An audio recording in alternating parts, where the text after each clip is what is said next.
तो बच्चों आज हम पोअम पढ़ने वाले हैं चीवी, और हमारे जो पोअम है उसके राइटर है बच्चों माइकल रोजेन। ठीक है बच्चों, और चीवी मीन्स क्या होता है? चीवी मीन्स होता है बच्चों कंटिन्यूअसली किसी को ये बोलना है कि तुम्हें ये काम ऐसे नहीं करना है, ऐसे करना, यानी बार बार रोकना या टोकना। तो चलिए हमारी पोअम शुरू करते हैं। यस बच्चों, ask yourself as well as your partner, यानी आपको अपने क्लासमेट से भी ये बात पूछनी है। कौन सी बात? Do you like to be always told what to do और नॉट टू डू? क्या आपको ये चीज़ अच्छी लगती है? क्या आप इसको पसंद करते हैं हमेशा ही कि आपको कोई ये कहे कि तुम्हें ये काम नहीं करना और ये काम तुम्हें करना, यानी क्या काम तुम्हें करना चाहिए और क्या काम नहीं करना चाहिए? तो ये चीज़ आप पसंद करते हैं क्या?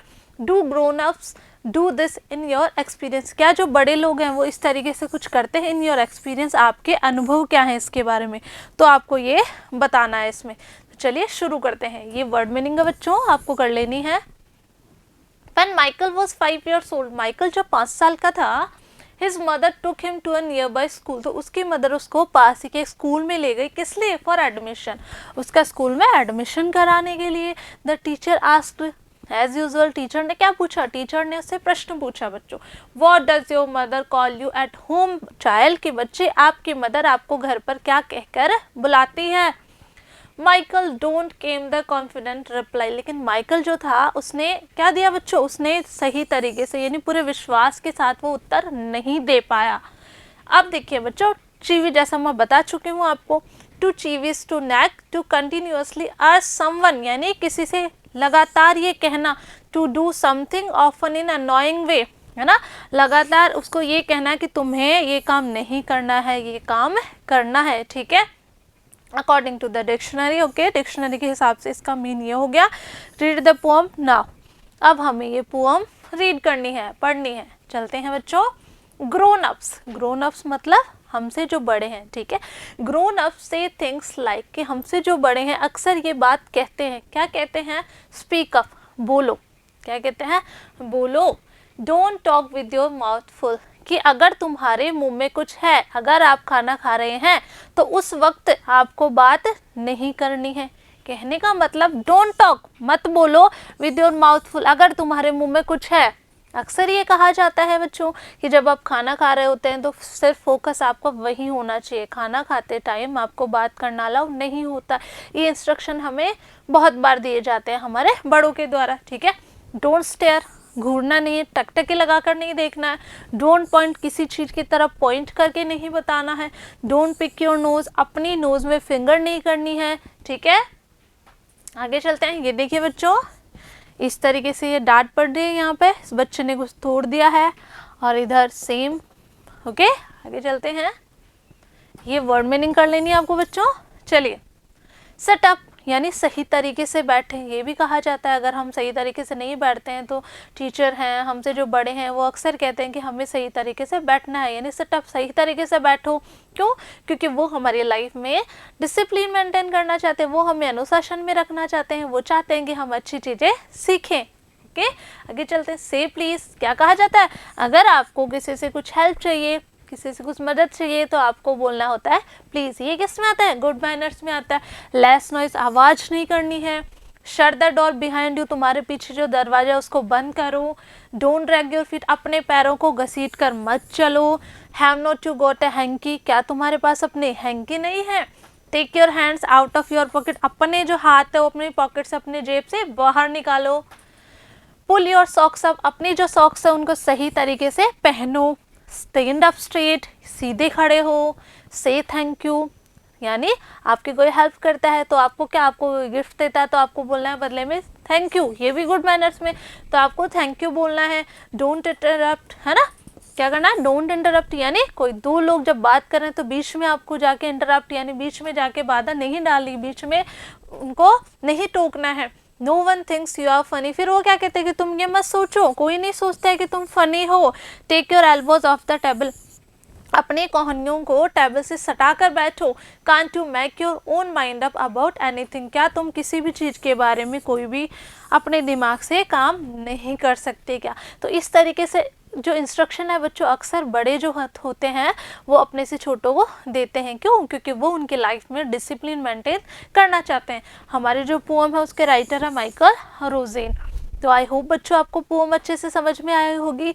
चीवी मीन्स यानी कंटिन्यूअली, क्या करना, कंटिन्यूअसली हमारी लाइफ में, अपने से छोटों की लाइफ में क्या करना होता है, डिसिप्लिन मेंटेन करने के लिए, उनको अच्छे मैनर सिखाने के लिए उनको बार बार रोकना या टोकना। अब बढ़ते हैं बच्चों ग्रामर सेक्शन की ओर।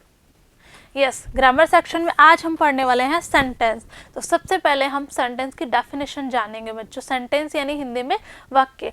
सबसे पहले हम जानेंगे सेंटेंस की definition. A group of words that has a complete meaning और sense is called a sentence. Clear. अब देखिए बच्चों, सेंटेंस की डेफिनेशन हो गई। अब हम जानेंगे कि सेंटेंस जो है वो कितने तरह के होते हैं, यानी काइंड्स ऑफ सेंटेंसेस। यस, देखिए बच्चों, फर्स्ट है डिक्लेरेटिव।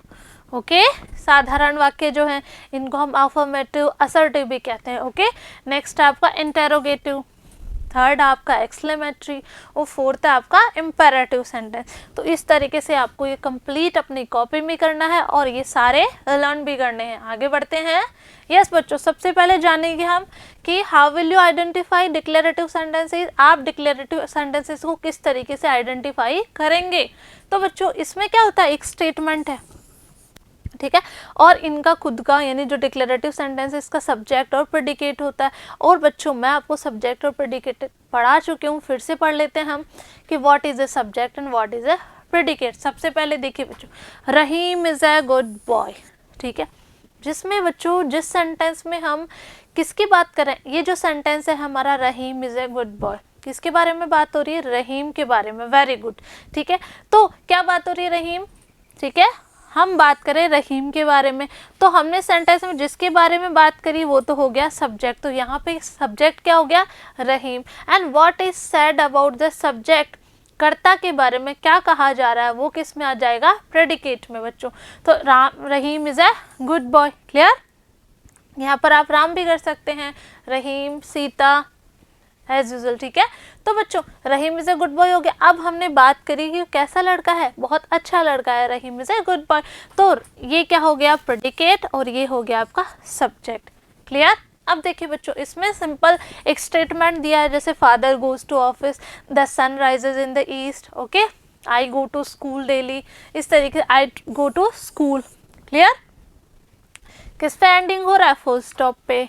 तो आप इजीली इसको आइडेंटिफाई करेंगे कि ये सेंटेंस कौन सा है, डिक्लेरेटिव सेंटेंस है। ओके, अब बढ़ते हैं बच्चों हम इंटेरोगेटिव सेंटेंस की तरफ। इंटेरोगेटिव सेंटेंस, जैसा कि हमें पता है कि ये इसके लास्ट में क्या आता है, क्वेश्चन मार्क आता है, प्रश्नवाचक चिन्ह आता है, ठीक है। और शुरू कहाँ से होते हैं, हेल्पिंग वर्ब से या फिर WH वर्ड से।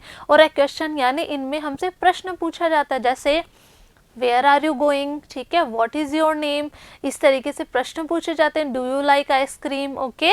देखिए बच्चों, डू यू लाइक आइसक्रीम है ना, तो किसे, इंटेरोगेशन मार्क से, ठीक है, मार्क ऑफ इंटेरोगेशन से you can easily identify the sentence. आप इसको आसानी से पहचान सकते हैं। देखिए क्या दिया हुआ है, क्वेश्चन मार्क। आगे चलते हैं, एक्सक्लेमेटरी सेंटेंस, इसमें एक्सक्लेमेशन आता है बच्चों, ठीक है। We won the game, okay, he fell off the chair, इसको भी ऐसे कर लेना आपको, ओके। तो ये एक्सक्लेमेशन साइन है, इसमें सरप्राइज है, शॉक है, हैप्पीनेस है, इस तरीके से सेंटेंसेस इंक्लूड किए जाते हैं। अब है बच्चों इम्पेरेटिव। इम्पेरेटिव सेंटेंसेस में हमेशा कमांड, रिक्वेस्ट आती है, ऑर्डर आती है, शुरू होते हैं प्लीज़ है, वर्ब की फर्स्ट फॉर्म है, डू नोट है, इनसे शुरू होते हैं। तो देखिए गो फ्रॉम हियर, ये क्या है, कमांड है, ऑर्डर है, प्लीज़ हेल्प मी, यहाँ पे रिक्वेस्ट की जा रही है, ठीक है। तो इस तरीके से आपको ये आइडेंटिफाई कर लेने हैं। आगे बढ़ते हैं। यस बच्चों, ये आपके लिए वर्क है, प्रैक्टिस एक्सरसाइज।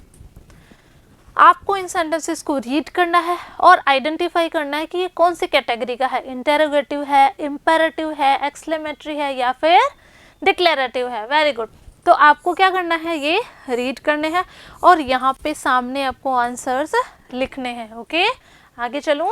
यस बच्चों, इस तरीके से ये 10 सेंटेंसेस हैं, आपको कंप्लीट करना है अच्छे से इनको। ओके, आई होप आपको पोअम और ग्रामर सेक्शन अच्छे से समझ में आ गया होगा।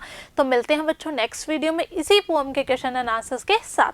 तब तक के लिए पढ़ते रहिए, आगे बढ़ते रहिए। Thank you.